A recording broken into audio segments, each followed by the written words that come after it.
To me, the lack of panic that we saw in the equity derivatives market fundamentally boils down to two things. First, the spike in volatility that we saw was very much contained to the equities market. We did not see a similar spike in volatility in the bond market, in the commodity market, in the currency market. To me, that signals that the October sell-off was fundamentally about earnings and earnings risk rather than anything more macro. There's a lot of talk about recession, end of cycle. If those were the concerns, and the Fed. Exactly. If those were the concerns driving markets, we would see volatility in other asset classes, and we didn't.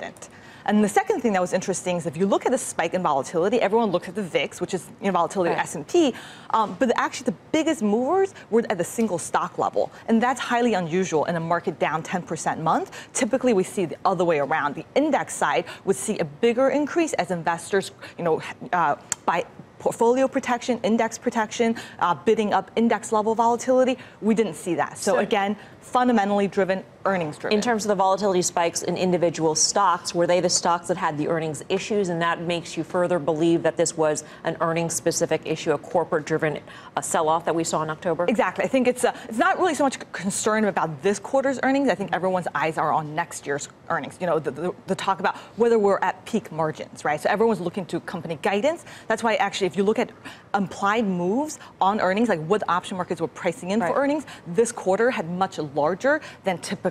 So that, to me, again, signals is about earnings. Jason, does that jive with what you thought about the October sell-off? Because this really impacts how you view the rest of the year as well. Because if it is true, as the options market seems to indicate, that it's a corporate earnings-driven event, that concern could remain.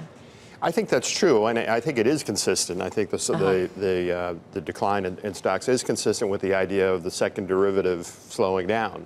From my perspective, though, it shouldn't be particularly surprising that the second derivative, particularly with regard to earnings, is slowing down, because you had a major event last December, which was the tax cut. Even excluding the tax cut this year, earnings are growing 14, 15%, revenues growing 8 or 9%. So I'm not particularly worried. I think one of the problems I think we all have is that our muscle memory is gone in terms of volatility. If the year were to end today, the S&P would have traded in the most narrow range since 1969. In a typical year, back to 1926, believe it or not, the S&P trades in a 26% range, high to low as a percentage of the low.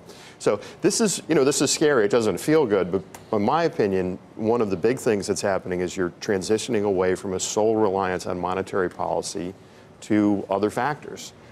Fiscal, regulatory, trade, and that's going to mean higher volatility. In my opinion, it's going to mean better opportunities for active managers, greater dispersion among returns, and lower correlations among asset classes.